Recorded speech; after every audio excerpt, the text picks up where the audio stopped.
Welcome to Travels Through Time, Philip. Hello, Violet.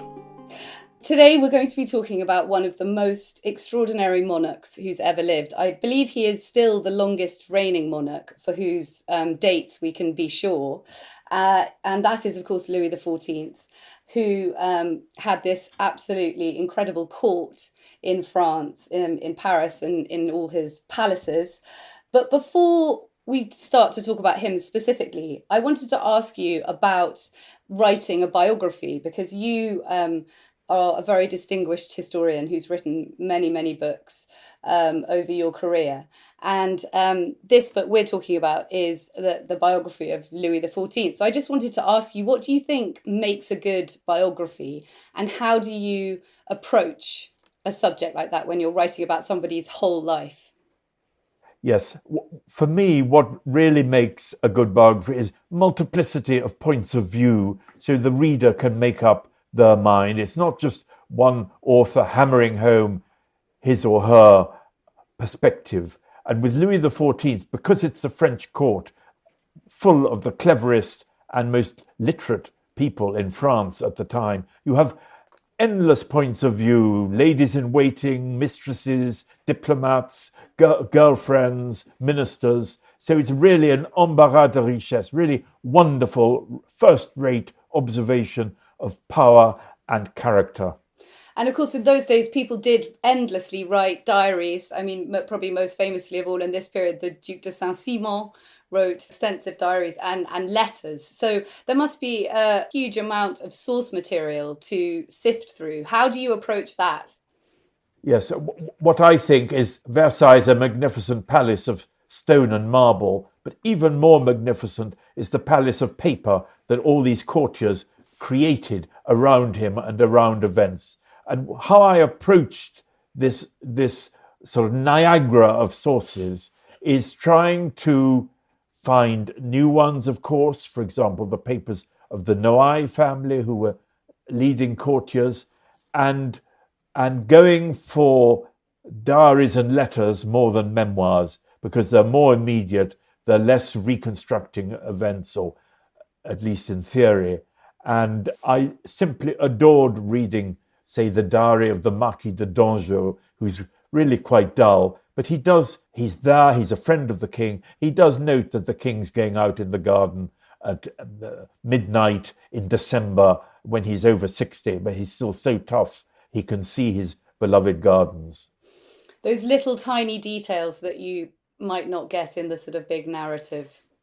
I think so, and often a dull source is quite good, because they bother to write down these details of daily life that the Duc de Saint-Simon is far too busy and too clever to note down himself. And so presumably you spent a lot of time, I know you've lived in Paris, but while you were researching this book, can you give us a flavour of some of the places where you find these sources?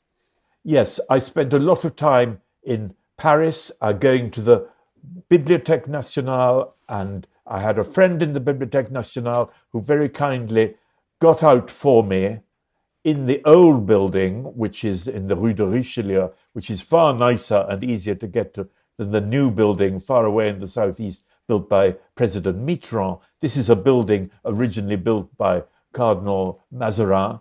And I saw these beautiful illuminated manuscripts done for the king, showing his triumphant progress through the Netherlands, for example, during a war. Really glorification, everything going according to plan, at least according to this account, and everything is sort of recreating a Roman triumph, really. And I went to Versailles as much as I could, trying to understand the gardens, which are a whole world on their own, in addition to the palace, and to newly opened parts of the palace, a museum of Versailles inside the palace. And I saw the orangery, which still contains the private bath in which the king and Madame de Montespan would wash themselves and have a lot of fun together.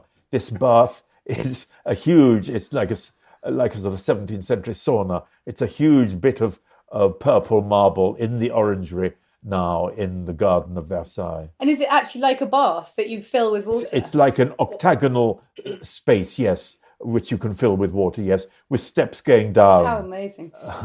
But baths weren't really just to get clean in, it's to have fun with your girlfriend in.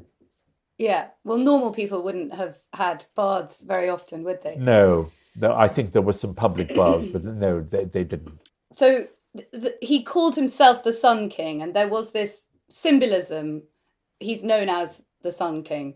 And I was reading about the fact that when Copernicus introduced the heliocentric system of the universe, because obviously astrology was extremely important and the symbolism of astrology.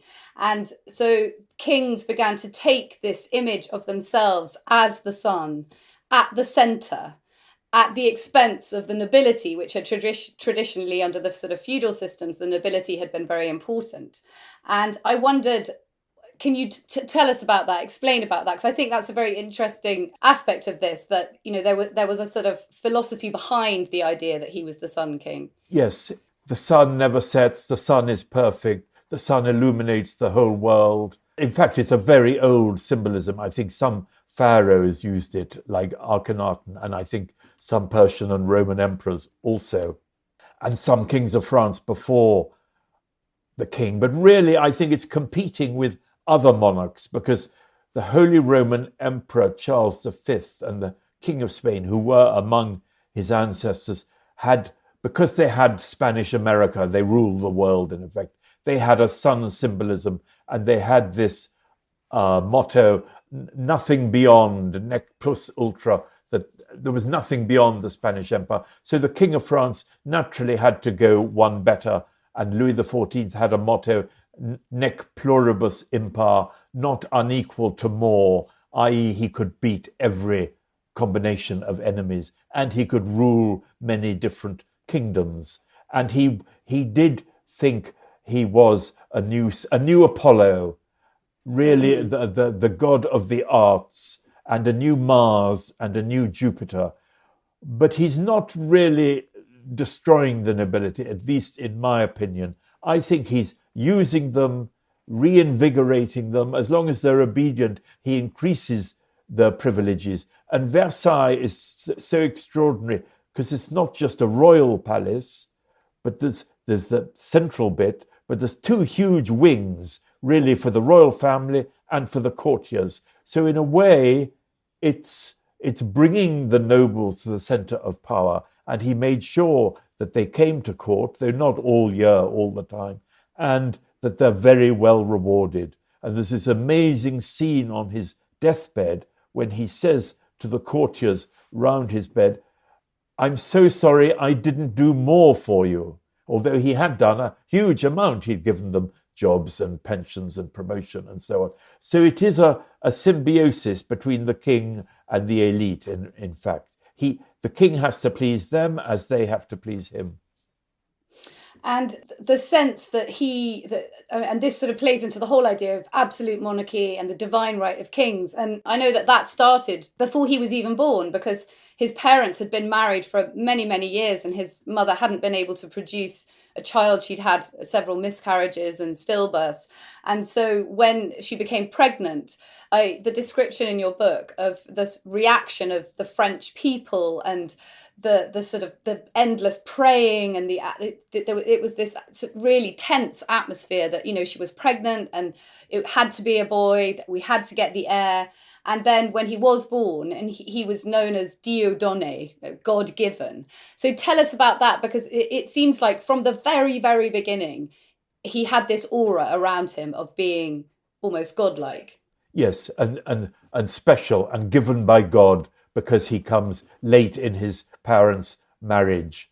And it's wonderful for the French monarchy. I think it's so Catholic and so Christian because it's coming out of various crises, the Reformation, the really horrific wars of religion, which had torn France apart in the late 16th century, and the European wars of religion between Catholic alliances and Protestant alliances. So everybody's a little bit more on edge and more emotional, even more emotional about religion. And his father, Louis XIII, does in fact dedicate France to the Virgin. So there are two magnificent statues in Notre Dame, the Cathedral of Paris, of both Louis XIII and Louis XIV offering their crowns to the Virgin. The Virgin is Queen of France. And Louis XIV carries this on all through his life. He goes to Mass every day of his life, or at least maybe not on campaign.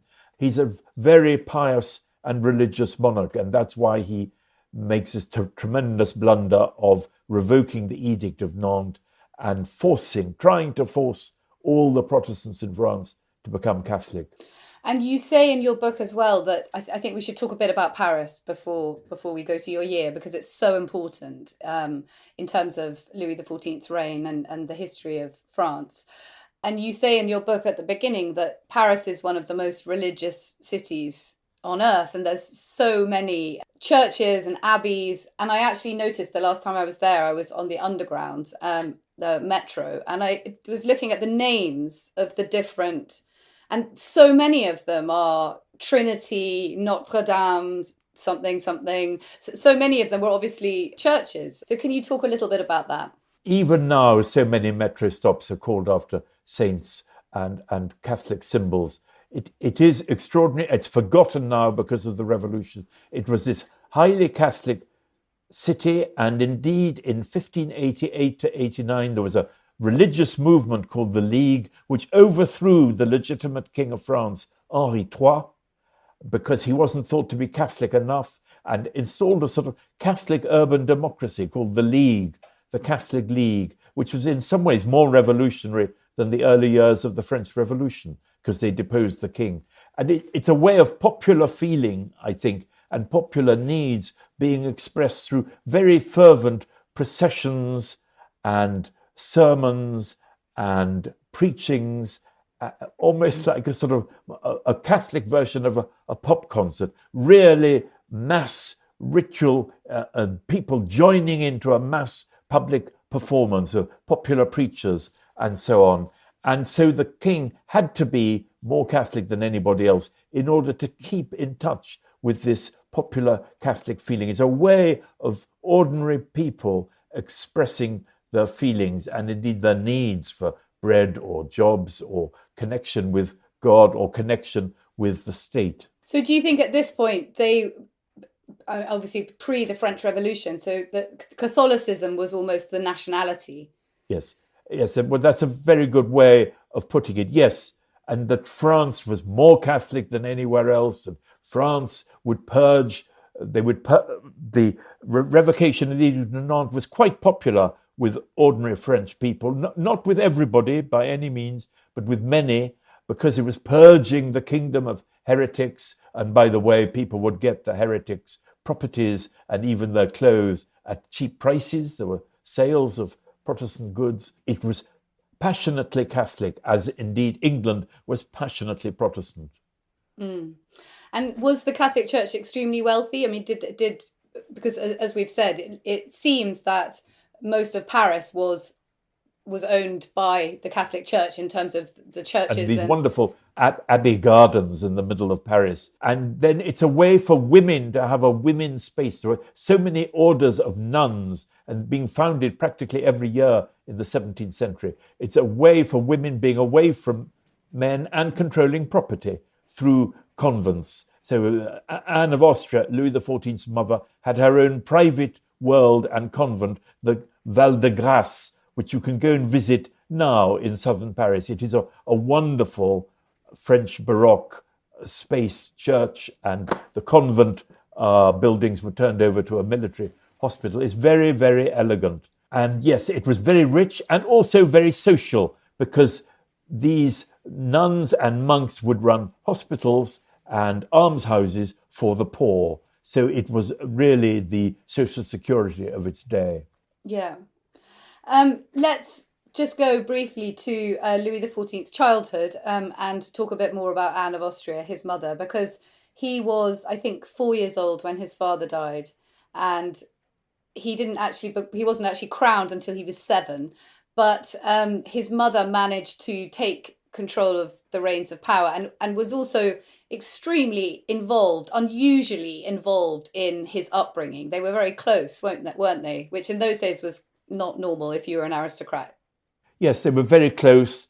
They would have every meal together, at least in theory. It was not normal at all. She'd had a miserable marriage with Louis XIII. He was a very difficult, complicated, unhappy man. She plotted against him with her brother, the King of Spain. Many conspiracies. One of my favorite stories is on the king's deathbed, Louis XIII's deathbed, her husband. She sends a message. She's not actually with him, and says, "Oh, sire, if I knew about these conspiracies, I never knew about any plans to have you murdered." And the king's reply is, "In the condition in which I am as a Christian, I must forgive you, but I don't have to believe you." And was that one of the last things that he said to her before he died? I think so, yes. But because her position changes when she has a son, so all her interests are in her son, who's going to be King of France. So the husband and wife do come closer. They have long private conversations about politics, obviously, and he gives her his advice, which I think is to have a chief minister. And he himself recommends Cardinal Mazarin to her. Mazarin is a favorite of Louis XIII before he is of Anne of Austria. And she becomes really quite a good politician, always trusting Mazarin, who is very unpopular, very corrupt. But she said, well, if I give him up, then people will never stop asking for more concessions and more concessions and more concessions. And they're all aware of England and the English Civil War. They all realize the lesson of Charles I giving up his chief minister, Strafford, who is then executed by the parliamentarians. And then it's non-stop concessions wars leading to his execution. And so her lesson of the English Civil War is be tough, be strong, resist calls for concessions. And of course, the English royal family were living in the court, weren't they, for quite a... Yes. Henrietta Maria, the widow of Charles I, is a daughter of Henri IV, King of France. She's Louis XIV's aunt. She has a pension. She lives in the Louvre, or just outside Paris, until her death in 1668 or 9, I think.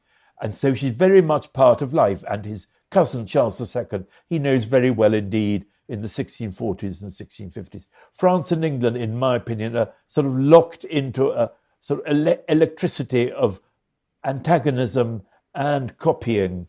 But even the antagonism is a sort of link. So everyone says, oh, we mustn't be like England in the Civil War leading to the king's execution. And that helps keep the Fronde more moderate than it might have been otherwise. Yeah. And later on, James II comes over and flees to the French court. So, as you say, these connections continue, and they're all related to one another quite closely. They're all related to one another. Everybody speaks perfect French. James II comes with about 1,000 followers in his court alone, let alone thousands more in his guard and army. And Louis XIV receives him very well, although he knows he's a hopeless leader. He'll always make a mess of things. His campaign in Ireland, like his trying to resist William III in England. Nevertheless, he's extremely polite. There are over 500 meetings between the two royal families between 1689 and 1715, Louis XIV's death. It's a staggering number. And in my opinion, well, he quite likes having other royals with whom he can relax as equals, but also he's playing to the gallery of French public opinion. Oh, isn't the king wonderful? He's like God. He's consoling his cousin in misfortune. Isn't the king marvelous? Da, da, da. And that's what people say. Madame de Sévigné, the great letter writer, says it. But the king's wicked sister-in-law, Madame, who's born a Protestant and says what she thinks, also says, oh, well, I think King James is the silliest man I've ever met. He should go and live in Rome, and where he can hear as many masses as he wants. And we're going to talk a bit more about Louis's military activities because he was very much a very keen on wars and being successful militarily. But before we do that, can you tell us a bit about the cultural side of his reign? Because he vastly increased the size of Versailles and redesigned it and made these incredible gardens that you've mentioned, and also the Louvre Palace. So tell us a bit about that side of his personality.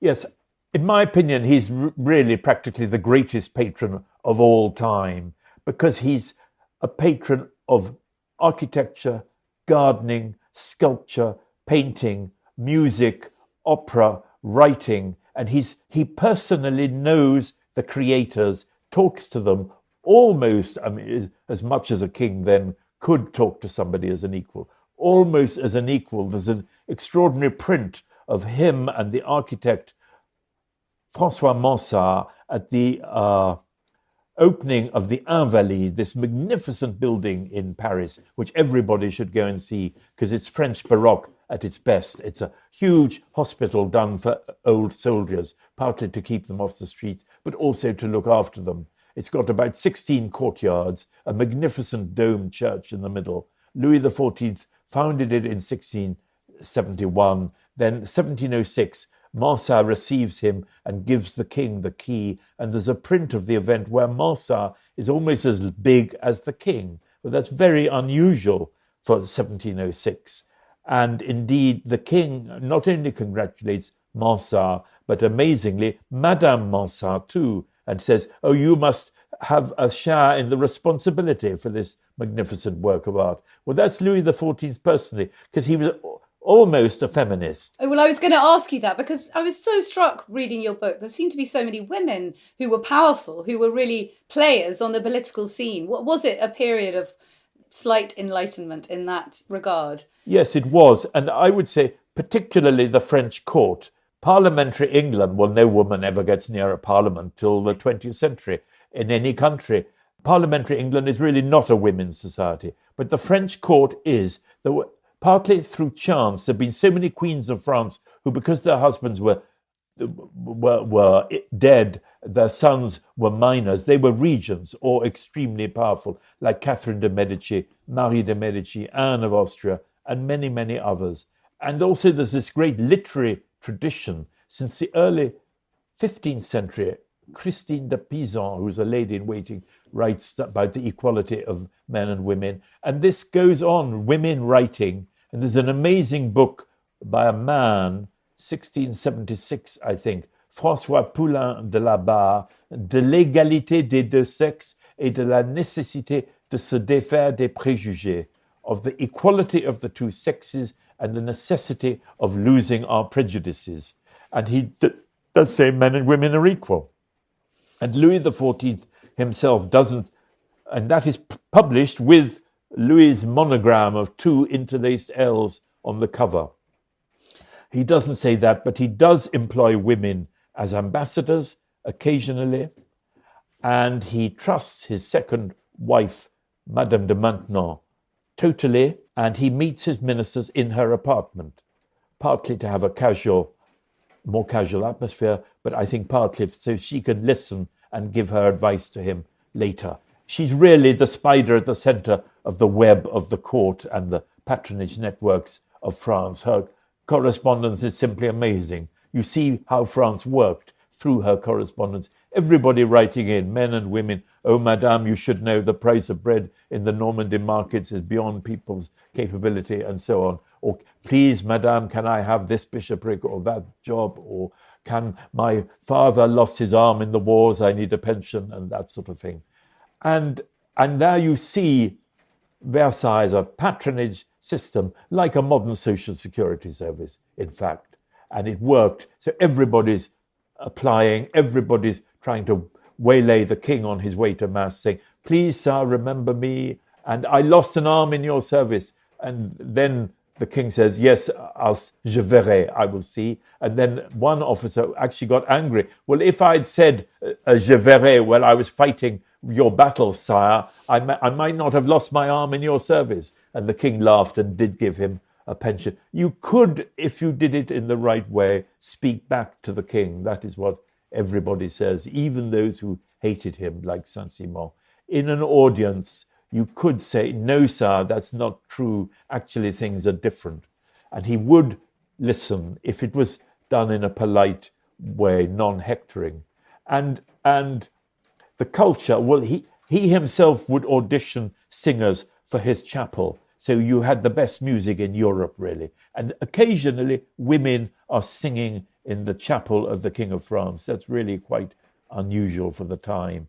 And foreign ambassadors said, when you went to other courts and other chapels, if you knew the French royal chapel, you had to block your ears. I mean, it was nothing like Versailles. And the Versailles royal chapel is really the finest room in the palace. And he knew Molière and Racine and encouraged them, gave them subjects for their plays. And Racine becomes a favorite, really. And he reads to the king when the king is ill. Racine is his official historiographer who accompanies him on campaign. And they talk to each other at the coucher and the lever. And the king has this remark. Can you just explain, because that was my next question, was about the coucher and the lever. Can you just explain what they are for our listeners? Yes, because the King of France traditionally lived in public, he also got up and went to bed in public. After he puts on his underclothes and has a wash and a prayer, then the first entree, the second entree, the third entree are admitted to the king's bedroom, and the same process in reverse in the evening. There's fewer people then. And who could go? I mean, could anyone turn up at Versailles and queue and get Grand court officials and ministers, and then really well-dressed people and travellers, and say English travellers. Occasionally, they do seem to be able to get their way into the entree, particularly if they give a little present to the valet at the door.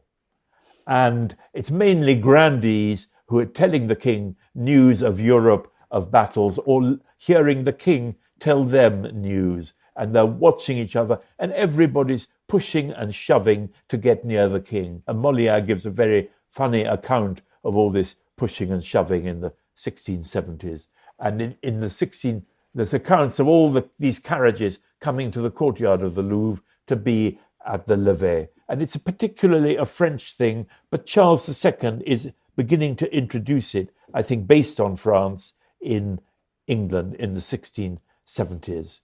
But to go back to the culture, he's also very nice to the gardener, Le Nôtre, and goes round the garden. They're both in wheelchairs by the end of their lives, and talking to him again almost as an equal.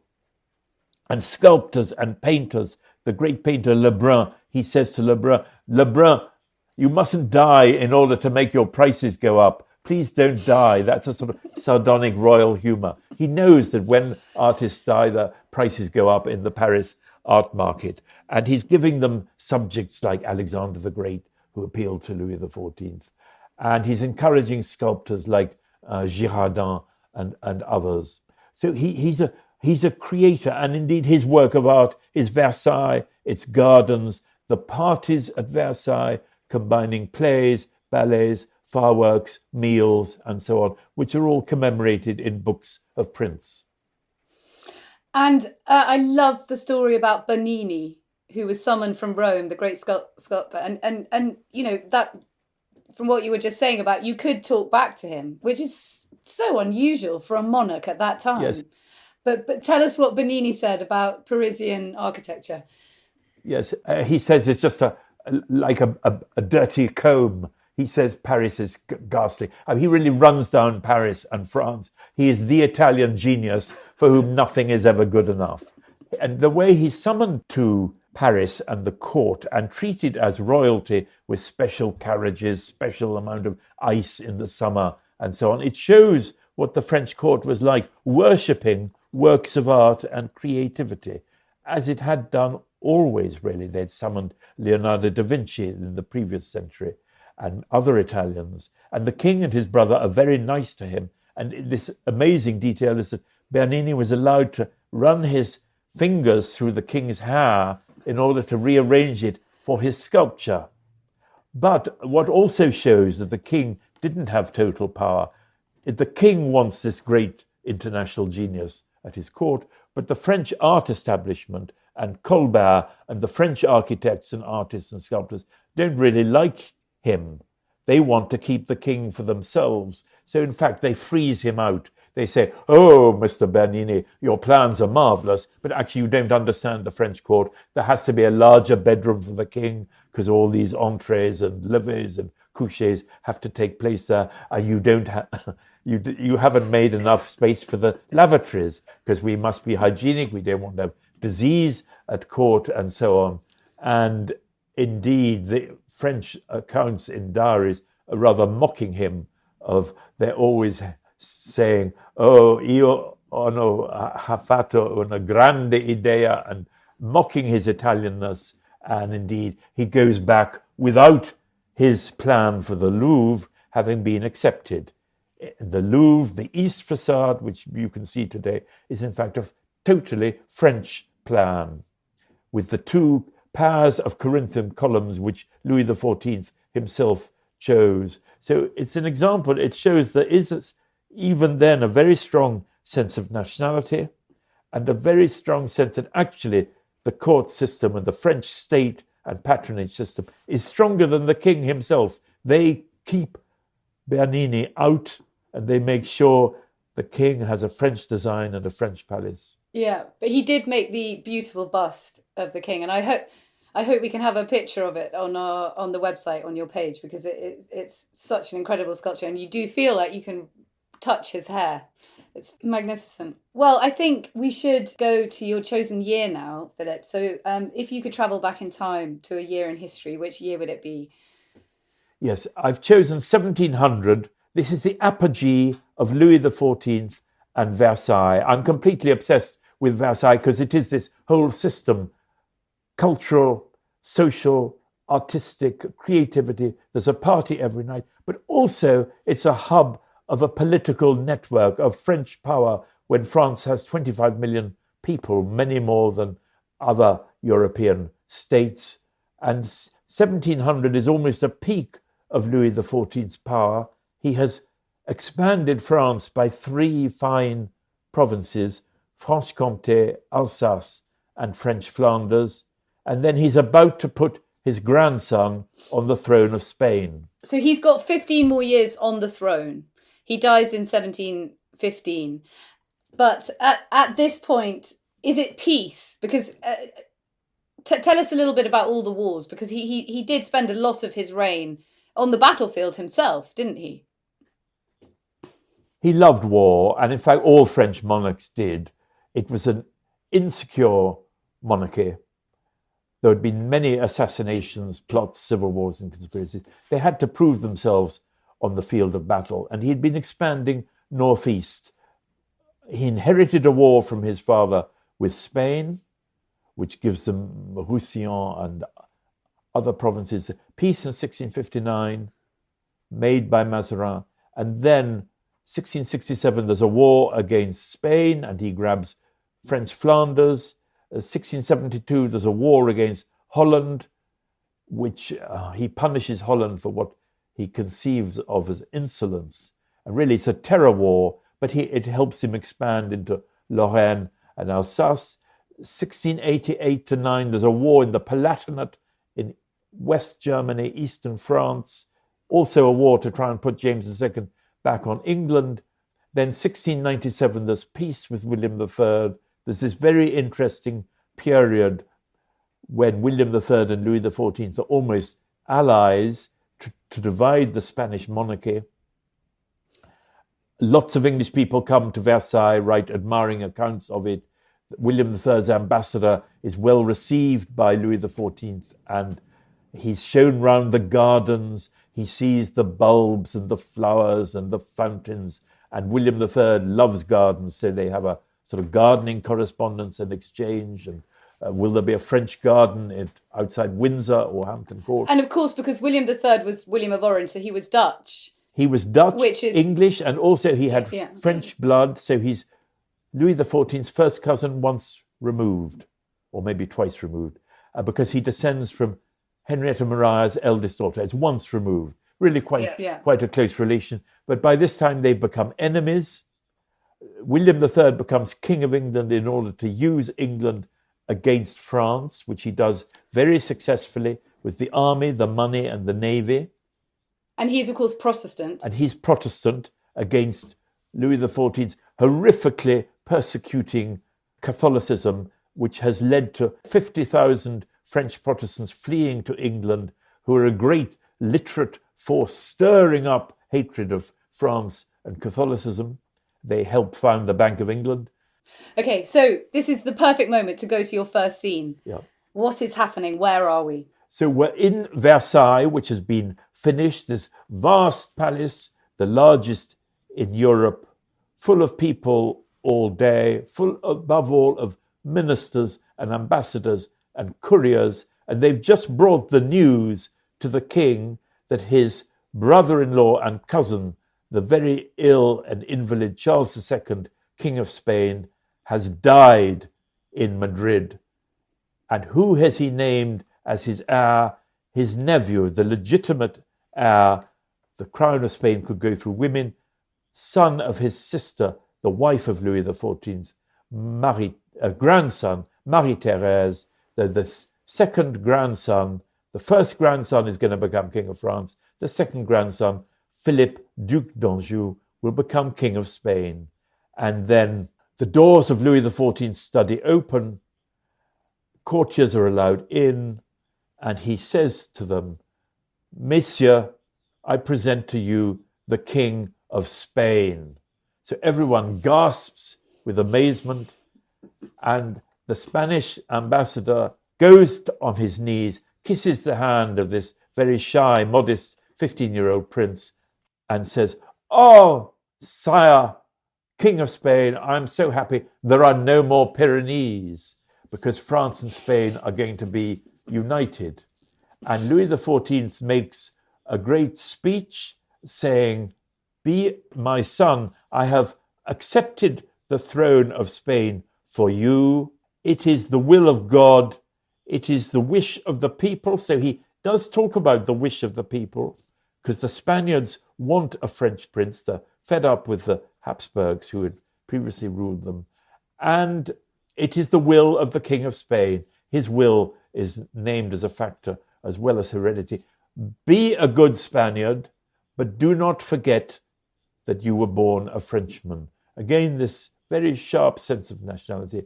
And let us hope that the peace of Europe will benefit from this, and we will become friends, France and Spain. So also a sense of Europe, very strong at the time, and that there should be peace. And then Philip V, eventually, as he has become, he's treated as an equal by his terrifying grandfather. For a month, he stays in Versailles, and then he leaves with a French entourage. He goes to Spain. He's briefly acknowledged as king, even by England, but then England, Holland, and Austria refuse to acknowledge him, and the War of the Spanish Succession breaks out. And Louis XIV loses all the battles. There is this great genius, Marlborough, John Churchill, who had begun in the French army, actually, but he's a brilliant general. He trounces Louis XIV's generals. British and Dutch soldiers prove better than French soldiers, above all, better fed and bigger men. And Louis XIV comes close to seeing a foreign army in Paris or outside Paris, 1709, 1710. But there's a miracle. French and Spanish resistance is better. Queen Anne and the English are fed up with all the bloodshed. The Habsburg candidate's brother dies, so he's going to unite Austria and Spain. And above all, a Tory government replaces a Whig government in England. Sarah, Duchess of Marlborough, drives Queen Anne mad with her rows and jealousies, and she is sacked at court. Tories come in and they make a secret peace with France behind their allies' backs. So really, Louis XIV has this wonderful remark, oh, there cannot be two great divisions in England. And he gets what he wants. There are great divisions in England, and the Tories make a peace with France, and that helps save Louis XIV and the Bourbons. So does Philip V, does he remain King of Spain? He remains King of Spain. He fights in battle himself. He never really learns Castilian Spanish, but he's quite popular. He's young, he's good looking, he's energetic, he's the legitimate heir, he has a son, and his descendant is now Philip VI, King of Spain. He is a Spanish Bourbon, the present king. And on the whole, in the 18th century, the Spanish Bourbons were a success. And they did form an alliance with the French Bourbons, as Louis XIV foretold.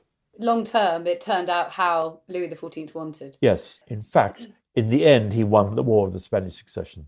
Yeah. And so let's go now to your second scene, which is connected, I think, because we are still in Versailles. Tell us what's happening.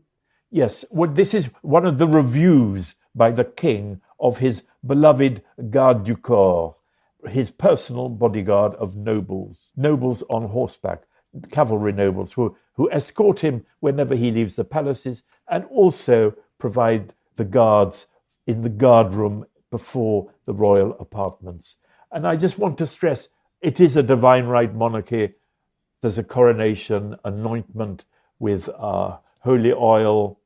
He's the eldest son of the church. But above all, the French monarchy is a military monarchy because there have been civil wars, there have been assassinations. He had to reconquer his kingdom, town by town, province by province. Even the crowned king, many towns would refuse to open their gates to him in this civil war called the Fronde, which almost established a parliamentary and constitutional monarchy in France. Only Anne of Austria and Mazarin prevented that, really. And the king is well aware of this, and you can see in the courtyard of the Invalides some of his cannon, and inscribed on the cannon was one of his favourite mottos, Ultima ratio regum, the last argument of kings, and that is that force, cannons, firepower are the real argument of kings. And everywhere he went, there were guards and soldiers. And he's not a very good general. He's not very brave on the field of battle, in my opinion, but he's a very good soldier's king who personally inspects uniforms, kit, equipment, guns, food, supplies of his soldiers, sees them. He personally chooses his bodyguards. There's a wonderful account by the English philosopher John Locke of a royal review of the bodyguards in 1677, I think it is. And he sees the king going up and down these lines of men with his wife, the queen. So they're associating the whole royal family with the guard. His grandsons would have to serve in the musketeers of the guard, the force from which the Three Musketeers came in Dumas' novel. And the king chooses the officers himself. He appoints the colonel of the Garde Française himself, the largest regiment in Paris. And it's they who keep control of Paris when there are bread riots in 1709. And they didn't keep control in 1789. That is why the French Revolution was successful. And I think you can't understand the French monarchy without soldiers and guards and military music there every day of the year. And presumably this personal guard would have accompanied him when he went into battle and when he was travelling around France. Yes, this personal guard is with him when he's going around France. Everybody rather dreads them because they have to be billeted and supplied with food wherever they go. How many were there, roughly? There were about, by the end of Louis XIV's reign, there were about 10,000 in the guard alone and between 100 and 200,000 in the army. Often the figures are very theoretical. And there's the garde du corps, the bodyguard. There's the prévôtés who keep law and order at court. There's the mousquetaires de la garde who are a mounted escort. There's the gendarme de la garde, there's the chevalier de la garde, and then there's these two infantry regiments of the guard, 3,000 each, the French guards and the Swiss guards, because no king of France is ever going to trust his own people entirely. He far prefers to trust foreigners because you pay them and they're more reliable. And so when Louis XIV arrests Fouquet, his powerful minister, in 1661, he only trusts the musketeers to do it under D'Artagnan, the great D'Artagnan. Oh, yeah. He doesn't trust the Garde du Corps because they're too connected with the power and social system of France. And they love Swiss guards. All monarchs loved having a foreign guard if they could. And they're paid. And there's a famous remark in the French Civil War when he says, "Where are the Swiss?" And the commander of the Swiss guard, this is his grandfather, replies, "No money, no Swiss." They hadn't been paid, so they'd gone away. They'd all gone home. Yes. Earlier on, we touched briefly on the empires abroad, and your book is called King of the World. I didn't realise that Louisiana in America is called Louisiana because of Louis XIV. And I think that our next scene is going to involve rather the very unhappy side of imperial expansion. Can you tell us where we're going and what we're going to see? Yes, well, we're going to see a procession of liberated slaves, of French people who had been captured by Muslim Arab pirates in the Mediterranean. And then there's a whole system of freeing them for money. And there are whole Catholic orders, the Mercedarians and another order, whose main job was to help look after these slaves in prison in the Ottoman Empire or what were called the Barbary states, Algeria and Tunisia, and then raise the money to buy their freedom. And the king would do this.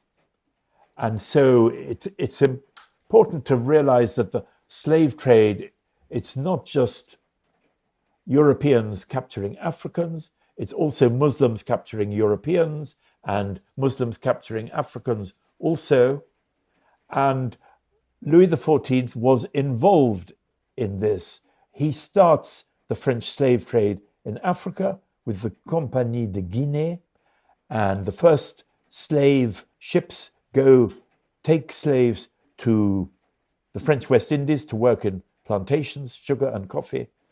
And part of the Spanish succession, an aspect of it, is everybody wants the business of supplying the Spanish colonies with African slaves, enslaved people. And there's a remark by a French ambassador in Madrid, 1700, where he says, typically in very dry French, "Ce commerce est très avantageux." This trade is very profitable. And that's what it's all about, profit. And there were, in fact, a recent book has shown there were galley slaves in Louis XIV's navy, rowing galleys, and some of them were Africans or Native Americans or indeed Russian slaves in some cases. And this was horrific. And French Protestants were made into galley slaves, and Queen Anne was desperate at the end of her reign to try and liberate as many of them as possible. And Louis XIV really didn't want to, but he did to please her because he wanted peace with England. And this is an aspect of Louis XIV's life and reign. There's this great cultural explosion. At the same time, he is cruel and brutal. There's the French slave trade. There is also his cruelty to French Protestants.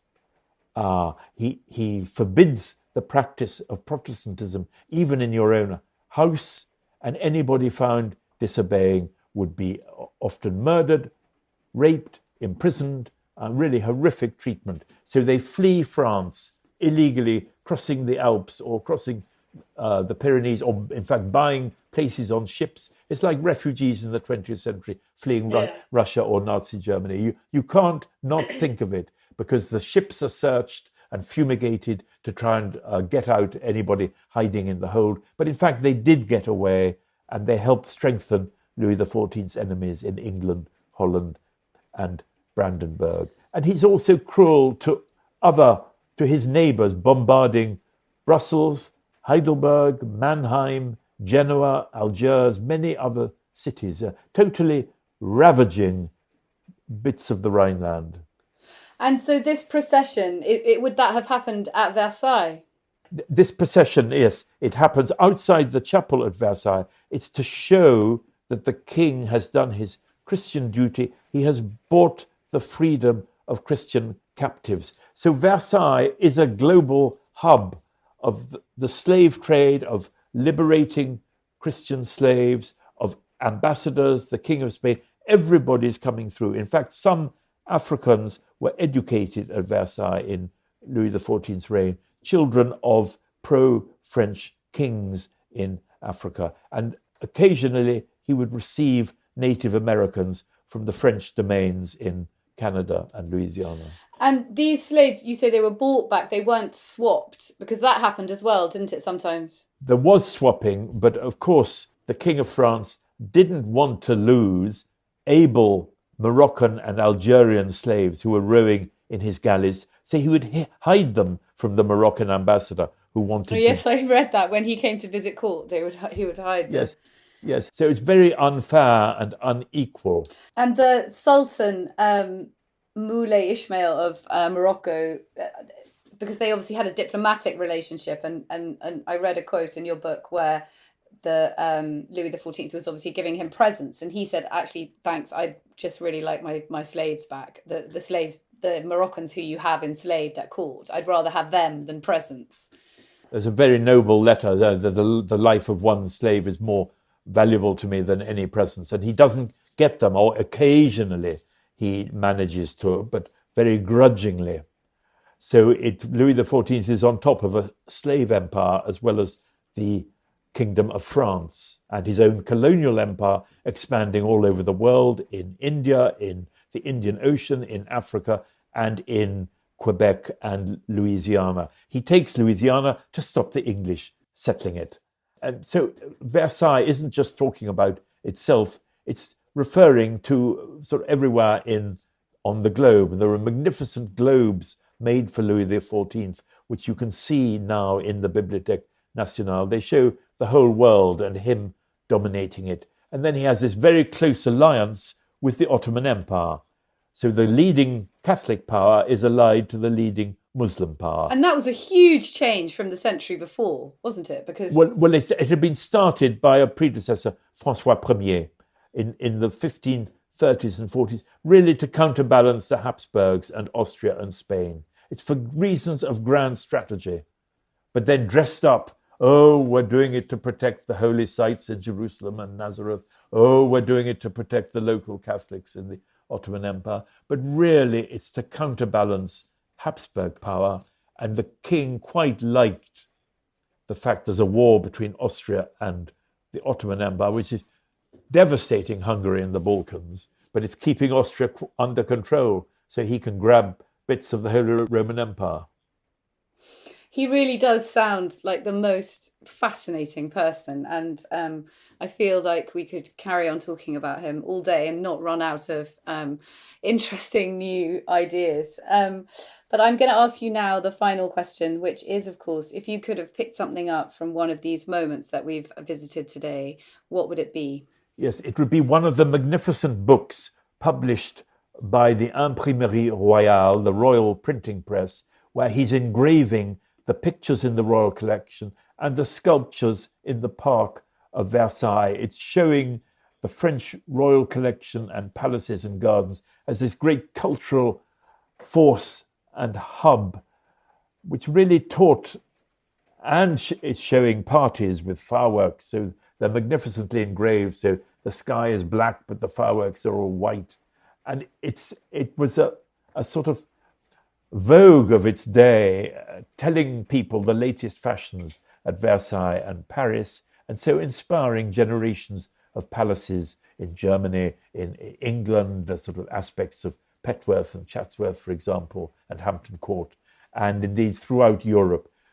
How to give a party, what pictures you should buy, what sculptures you should have in your garden, how to follow the latest fashions, what the king and his court are wearing at Versailles. How to live your very best life. I mean, he still remains to this day an inspiration to the sort of super rich of the modern world, doesn't he? Well, I think what makes Versailles special is not just its size and splendor, but that it was always for entertainments and parties, fireworks, balls, ballets, comedies, concerts. And many nights, I mean, before COVID at Versailles, people were hiring the palace. It helped pay for the palace upkeep for parties, weddings, Indian weddings at Versailles, operas in the magnificent opera house built later.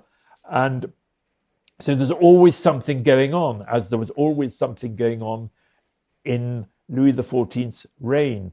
It was never boring like other courts. There's always a party or a concert. There were private concerts in the courtiers' apartments, as well as state concerts in the state apartment. And indeed, Macron uses Versailles for meetings. Putin has been to Versailles, and also for fashion shows and shows of French luxury goods, like cars or perfume or clothes. Well, I bet Louis XIV is happy about that. I imagine he's looking down from heaven, if that's where he ended up, and he's very pleased to see that his palace is still being used in the way that he designed it for. Thank you so much, Philip. It's been a real delight to visit Versailles with you today on this really miserable rainy day. Thank you for being such a wonderful guest. Thank you.